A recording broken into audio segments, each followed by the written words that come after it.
Hey there YouTube, it is Nick with Feeding Fitness and we're back with All You Can Eat Wednesday. I know you missed it last week, but we are officially on the cut. So things changed dramatically. First of all, there is no breakfast. I generally do intermittent fasting during cuts, and this is mostly for satiation purposes. I would rather have a couple of larger meals than to try and eat, 4 or 5 times a day, a bunch of snacks. That doesn't do it for me. So pre-gym, no food. Because of that, I do take branched chain amino acids, and I prefer Purple Wraith. Mostly because in addition to the amino acids, you get, I think they've got beta alanine in here. So we'll get that. I'll throw creatine in with this just so I remember to take my creatine. Oh, and before you ask, yes, take creatine on a cut. There's no reason not to take creatine on a cut. People always ask that. Creatine does not affect fat loss. If you just start creatine, you may see some water weight accumulate, so you might see some weight gain on the scale, but that's got nothing to do with fat loss. It's water weight. So there's no reason to cycle creatine or to go off of it on a cut. None. Stay on your creatine. So whether or not somebody needs BCAAs to train fasted is questionable. There's not great research. This is more a better safe than sorry thing for me. I'm not, I can't say with definitive proof that BCAAs before fasted training will improve your overall results. I can't say that. But since I haven't eaten for what's close to, 14, 15 hours when I'm gonna go train, I will take the BCAAs. So I'm gonna have that, and then we'll check in with you after the gym. All right, guys, back from the gym, and I do this every cutting season. You have to reduce the volume and the frequency of your training. So I've switched from my 5-day-a-week strength program to just a 4-day-a-week upper-lower split. I just got done with lower day. I should call it a lower upper split because I do lower upper day off, lower upper 2 days off. So that's how that goes. And you reduce sets and volume. You keep intensity, weight on the bar, as high as humanly possible. Try to not let that go down. You want to cut your total sets and reps before you cut weight. That's just the golden rule of training in a deficit. So that was the training session. They feel quick. This is my first training session. I technically started my deficit Sunday. So this is my first really training session on lower calories.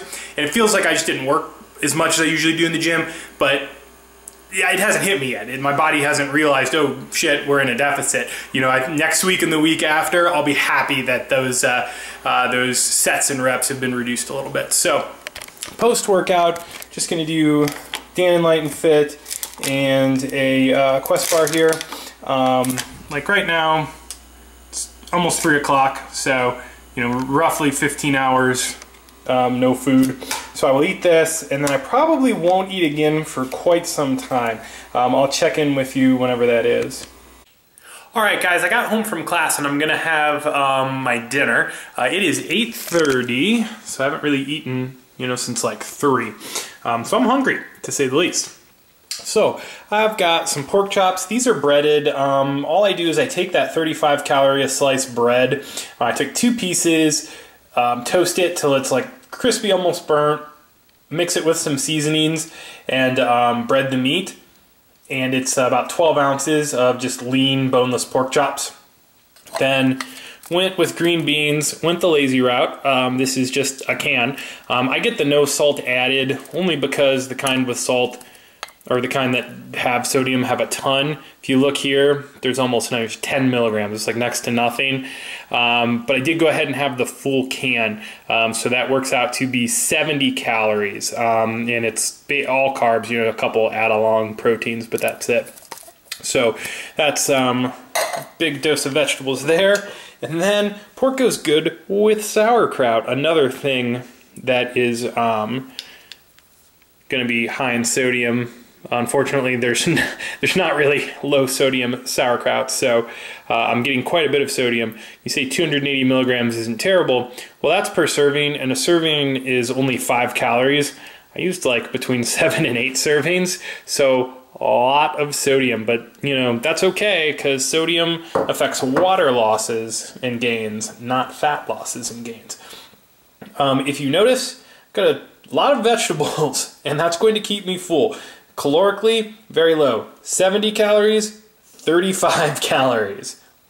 A lot of bulk. So that's what you want to do on a cut. Find the foods that you get to eat a lot of for a little bit of calories. Okay guys, very good dinner. I'm going to go ahead and have a little after dinner dessert. Now I'm not doing like my normal big thing of ice cream, and it's not that you can't do ice cream on a cut and that I don't do ice cream on a cut. I do. I didn't buy any, so no ice cream today. But some days ice cream isn't plausible on a cut, and that's okay. But one thing I want to stress here, when you are cutting, do not sacrifice things like your fruits to have things like your ice cream and your cookies. Work those things in, absolutely, but not at the sacrifice of important micronutrient-rich things like fruits and vegetables. So, with that being said, instead of ice cream, I'll have one of these Skinny Cows, and it's like an ice cream sandwich, so that's not bad. Let's see, 150 calories, 2.5 fat, 29 carb, 4 protein. And then I'm going to have a bowl of cottage cheese and a full serving of blueberries. So the cottage cheese, this is the low fat. Incidentally, the low fat and the fat-free versions had the same calories. They just had differences in carbs.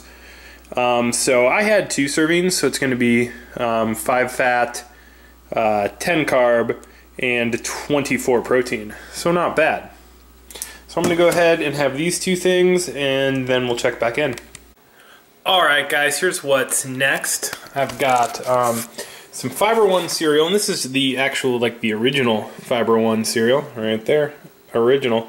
This guy's only got 60 calories a serving. I'm going to do 2 servings, so it'll be 2 grams of fat, 50 carbs, of which 28 are fiber, and then 4 protein. So I've also added some Cellucor s'mores protein to that, and then I've got a second Light and Fit. Now, it's a good thing that there is like no truth to that don't eat dairy on a cut myth, because I eat a ton of it. If you're just wondering like how that got started, pro bodybuilders sometimes shy away from dairy, like leading up, like I think maybe prep week, and I think it's got more to do with the sodium content in the dairy than anything else. Dairy doesn't affect fat loss. Calories affect fat loss. Today we've learned about a lot of things that don't affect fat loss, like sodium and creatine and dairy. None of those things matter. Calories matter. Okay guys, here's what is up next. Got a corn dog. Yes, I still had a few of these left from the bulk. And actually, they're not terrible. I needed to get some fats in anyhow, and you know, some protein to go along. So there's that.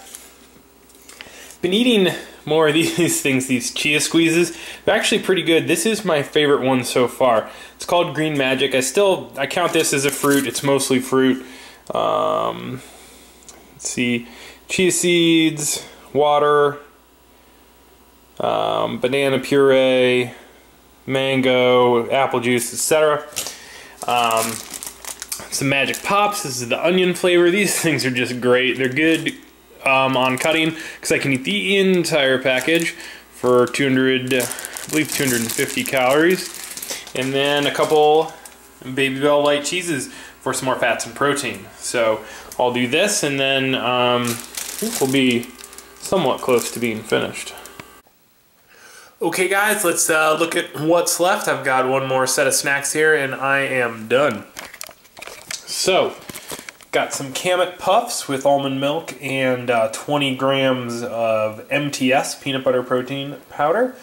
I've got some of these guys. These are awesome. These were from Target, all natural crunchy cookie chips.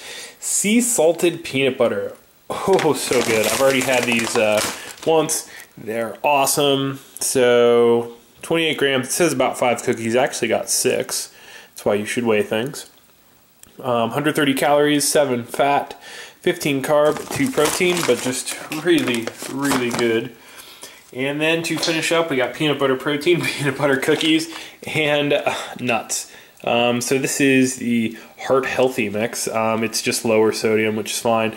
Peanuts, almonds, pistachios, pecans, walnuts, and hazelnuts. This is one serving. I like to often point out how small an actual serving of nuts is. 170 calories, 15 fat, 5 carb, 6 protein. So that's everything for the day. Let's check macros. So calories, I was just going back and forth. Should I do 2,700 calories, 2,500 calories? And couldn't decide. I split the difference, did 26 for the starting point. Fat's going to be a minimum of 60, but going over is fine as long as calories are in check. So carbs, 285 is just what's left after fat minimum and protein minimums. But 70 are fiber, so that's going to mess all that up. You'll notice I tend to eat a lot less sugar when cutting just because those are the food choices. And protein, I like to get around 230, and I hit 232. So macros were fine. Now, why am I getting so much protein? Couple of reasons. Reason number one, it keeps me full. That's the main, most important reason why I'm getting more protein than is probably necessary. Two, there's some emerging research showing that higher protein amounts on a cut can lead to more lean mass retention. These are new. There aren't enough repeated ones to be able to say it definitively, and how lean you are to begin with probably has a lot to do with it. So even if you took that out of the equation, these studies don't exist, I'm still probably going to eat around 230 or more grams of protein just to stay full. So there you have it. So that was it. That is All You Can Eat Wednesday 4.0. Tune in next week. We'll continue on with the cut. If you like the video, please give it a thumbs up. Subscribe to the channel if you haven't already. Follow this cut from beginning to end. Questions or comments down below or over at Facebook at facebook.com/feedingfitness. And I'll see you guys next time.